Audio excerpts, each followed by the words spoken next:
Aristegui, en vivo. Regresamos.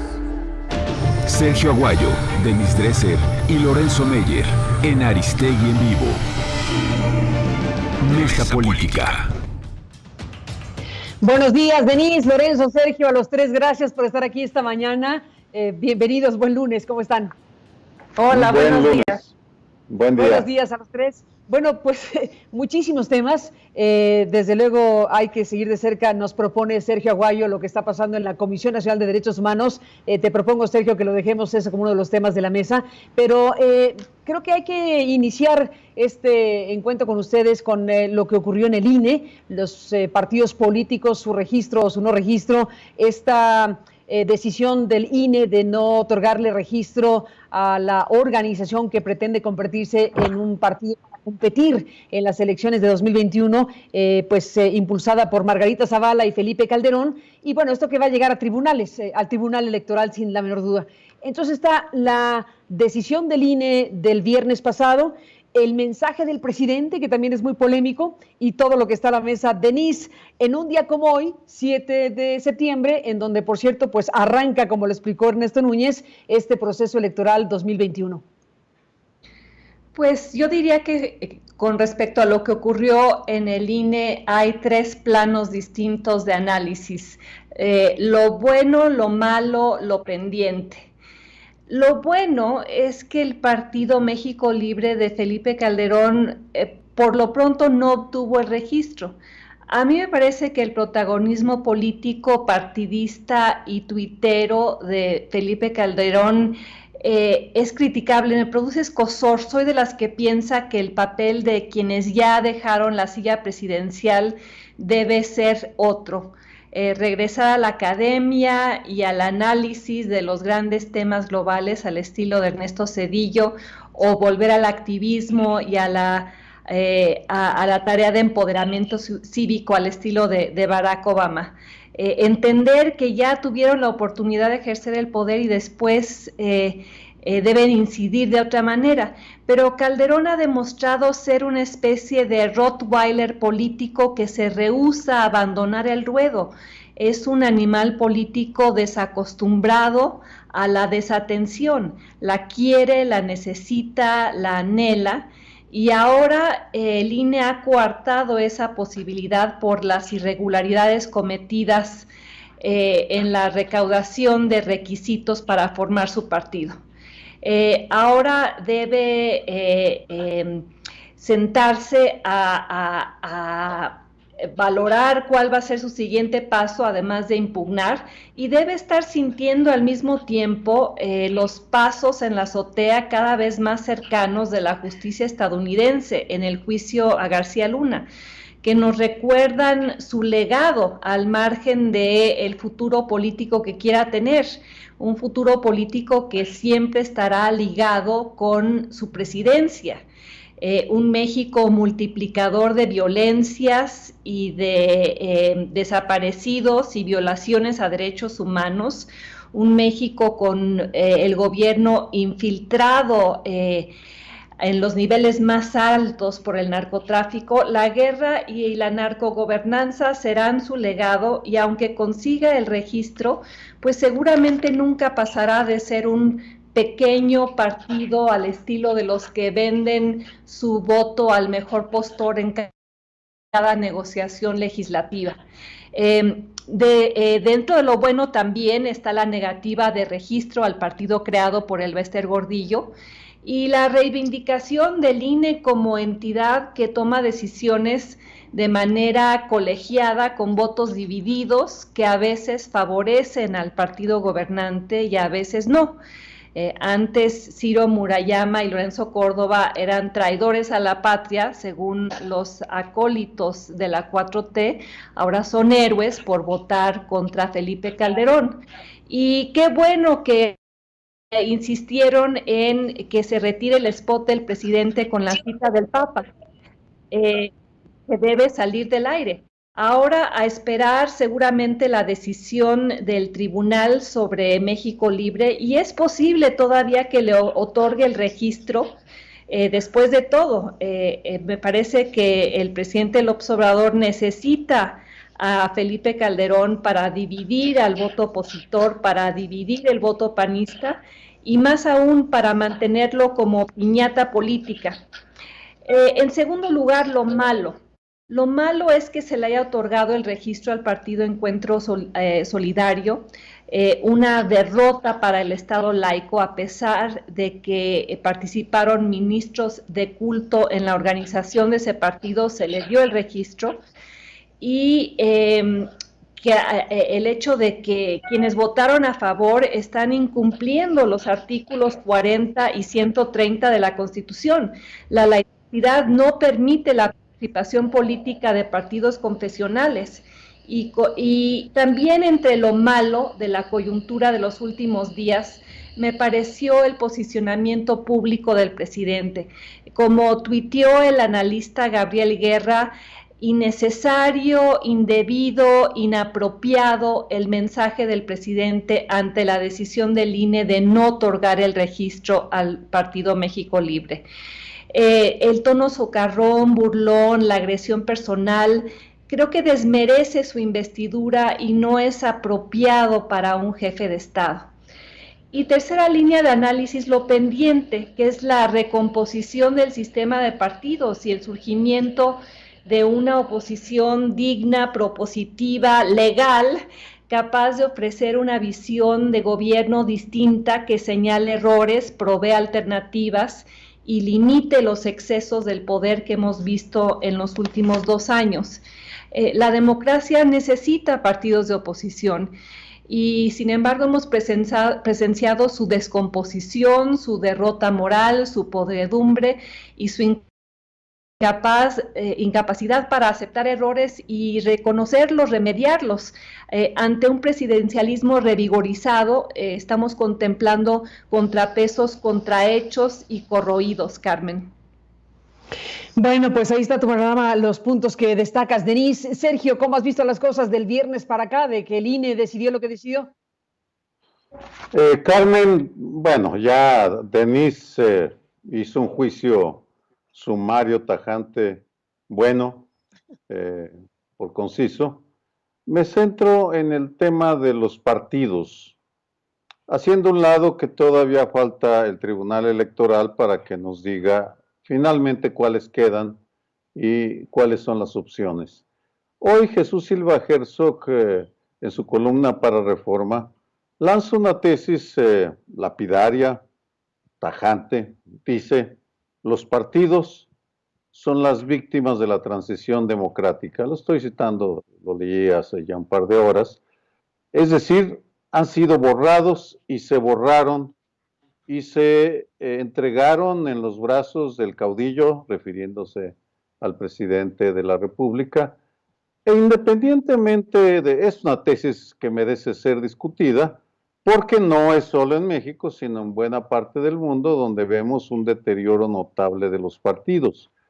Lo que es indudable en el caso de México es la enorme pobreza intelectual, la voracidad, la resistencia al cambio, la incapacidad para llegar a acuerdos mínimos, para discutir los grandes temas de la agenda del siglo XXI, cambio climático, la revolución digital, el tema de género, y podría seguir con una larga lista de temas que no están siendo representados por los partidos. En consecuencia, creo que independientemente de que nos detenga, y aquí incluyo a Morena, en donde se dice el Partido de la Transformación, pero lo que está demostrando es haber sido colonizado por la vieja, por los viejos modos, por la vieja cultura. La pregunta es, ¿qué va a pasar? ¿Hacia dónde vamos a ir? ¿Cómo se va a expresar la rabia de la sociedad, el enojo, la sensación de no sentirse representado?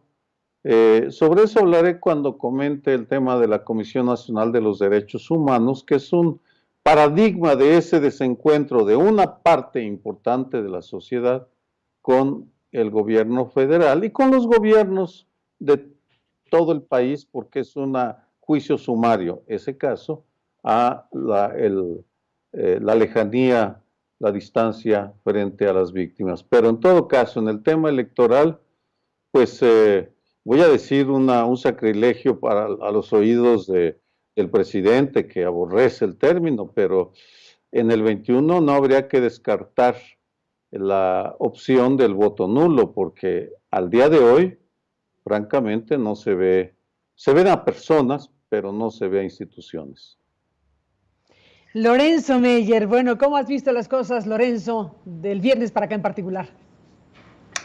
Yo voy a tomar una perspectiva hacia atrás, de largo plazo, la perspectiva histórica, pero no sin antes decir que el que le hayan dado el visto bueno al PES, francamente, no avala mucho el mecanismo.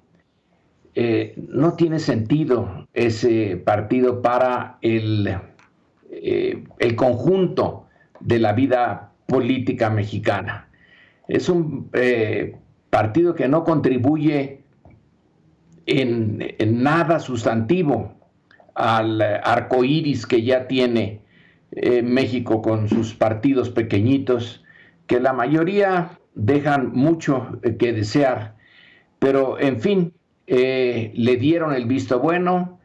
A ver, lo más seguro es que siga y que juegue el mismo papel que jugó su antecesor, el PES, un papel secundario, sin que contribuya en nada sustantivo. Creo que tu pregunta se abre sobre todo al partido de Margarita Zavala y de Felipe Calderón. Margarita Zavala dice: yo soy el centro de este esfuerzo de crear, de introducir un nuevo partido en el espectro mexicano. Pero bueno, pues da la casualidad de que su esposo también está ahí y fue presidente de México. Entonces ponemos la vista inevitablemente en Felipe Calderón. Y aquí tenemos una historia interesante que han hecho los expresidentes una vez que llegan al poder, lo ejercen, llega a su término, se salen. Bueno, la figura en el siglo XIX más interesante es Santana. Él nunca se conformó ni le gustaba mucho la presidencia, pero tampoco la quería dejar. Y una vez que era expresidente, hacía todo lo necesario para volver y volver y volver, hasta que de plano se desgastó y ya en el momento cumbre de la lucha entre liberales y conservadores y el imperio y Maximiliano, etcétera, todavía quiso intervenir, ya nadie le hizo caso. Y finalmente su esposa pagaba para que alguien fuera a verlo a su casa y le hiciera consultas como un político sabio que todavía tenía algo que decir sobre México. O sea, terminó pues de una manera muy triste, una manera ridícula. Pero luego otros, cuando dejaron el poder, como Díaz, bueno, Juárez nunca lo dejó, y luego Porfirio Díaz lo dejó y volvió hasta que una revolución lo sacó y entonces ya dejó el escenario y se fue a Europa y listo, ya es historia pasada. En el régimen de la revolución, pues Obregón es presidente, deja el poder y regresa, cambia las reglas fundamentales de la política y señala que sí debe de haber reelección y lo matan. Entonces es una manera un un tanto brusca de terminar la carrera de expresidente. De ahí en adelante nadie realmente hizo un intento serio por la reelección, aunque se habla de que Alemán, de que Echeverría, incluso de Salinas, coquetearon con esa idea de reelegirse, pero no pasó a mayores. Los más discretos, como Ruiz Cortines, bueno, pues hicieron lo que debían de hacer, se retiran y dejan que otro grupo, otra camada llegue y se dedique a hacer política. Ellos ya cumplieron con su papel, pero hay también el caso como el de el general Cárdenas y Miguel Alemán, que se mantuvieron un poco en el trasfondo, pero muy visibles. Alemán como representante de lo que era de la derecha y de los negocios, y haciendo negocios, y vaya que se hizo negocios después de ser presidente, y Cárdenas apoyando lo que quedaba del cardenismo, y luego poniendo todo su empeño en echar adelante el proyecto de Michoacán, de la explotación del acero, la explotación de un puerto en Michoacán para darle una dimensión nueva a la economía michoacana y al mundo social. Y ahí siguió hasta el día que murió, además de que durante la Segunda Guerra Mundial, bueno, aceptó, después de haber sido presidente, ser miembro del gabinete, o sea, una disminución en el rango, pero en un momento importante, que era el de la guerra, y fue primero jefe de la gran zona militar del Pacífico, que era toda la costa del Pacífico por donde podía venir una invasión japonesa, que nunca llegó, y luego como secretario de la Defensa. A Echeverría pudo haberse quedado a la cabeza de esta institución de estudios del tercer mundo, pero andaba muy metido todavía en política y tuvieron que exiliarlo hasta Australia y hacerlo embajador ahí en las Islas Fiji, que, bueno, fue una manera de quitárselo de encima de López Portillo. Ya López Portillo no se metió, de la Madrid tampoco, pero Salinas, vaya que sí ha seguido activísimo, ese sí, en las sombras. No se sabe exactamente sus maniobras, pero de vez en vez se tienen algunas noticias, y todavía ahora con el caso Lozoya vuelve a salir Salinas como eso, el poder en las sombras, la parte maligna de la estructura de poder en México, que no se va, no quiere irse. En cambio, Zedillo, bueno, que es el presidente accidental, nunca pensó llegar a presidente hasta el día que ocurrió lo que ocurrió con Colosio, y era el que podía llenar ese espacio. Pero da la impresión de que él lo que quería era ser profesor de una buena universidad norteamericana, y bueno, ahí está, en esa universidad. Entonces, ¿cuál de Fox, con también su centro de estudios no muy reconocido allá en su rancho, y dando declaraciones hasta hace poco a diestra y siniestra que no eran nada importante, no contribuyó en nada Fox una vez que dejó de ser presidente? Y ahora el caso de Felipe Calderón, que estaba como el alma de este partido que encabezaba su esposa.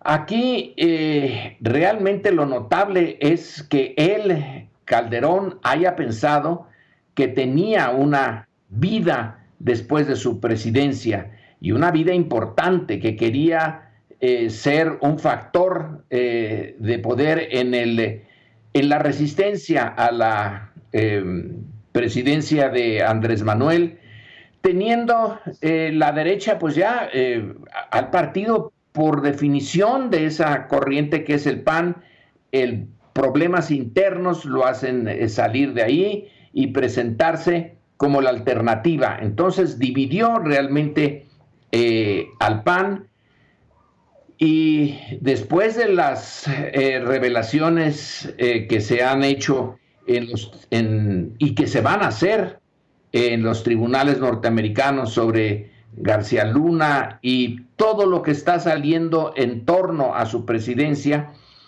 llama la atención que haya tenido la presteza o pues el ánimo para presentarse otra vez como un actor importante con un partido, cuando ya su tiempo, cuando tuvo la posibilidad de hacer algo importante, pues no lo hizo.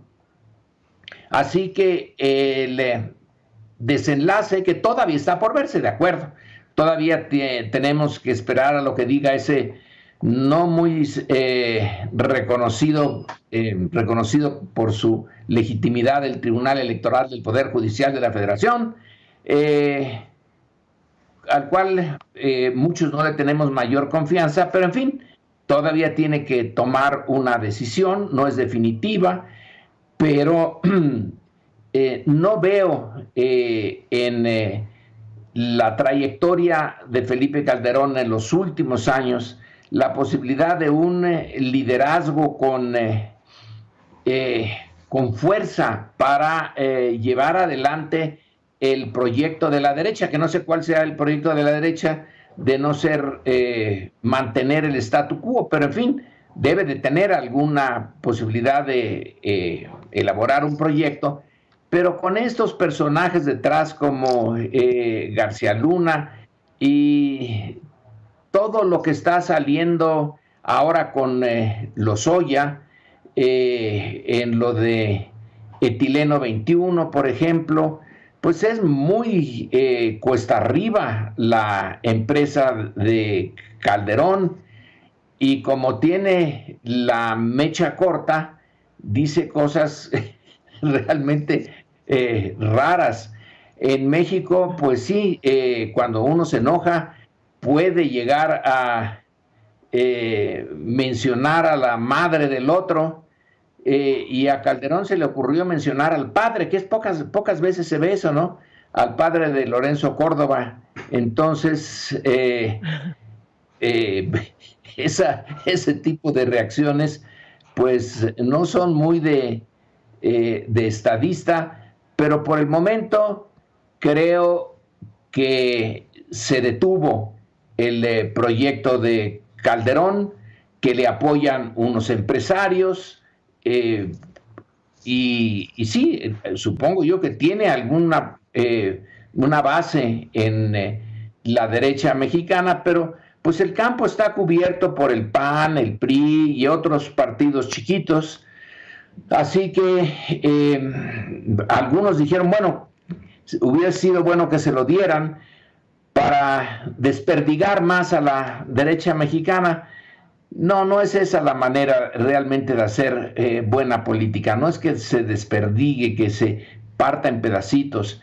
Es poner los proyectos, ambos, derecha e izquierda, en la mesa, y que tengan fuerza los dos, y que, en fin, la sociedad mexicana dé su veredicto teniendo fuerzas más o menos significativas en los dos extremos y en el medio.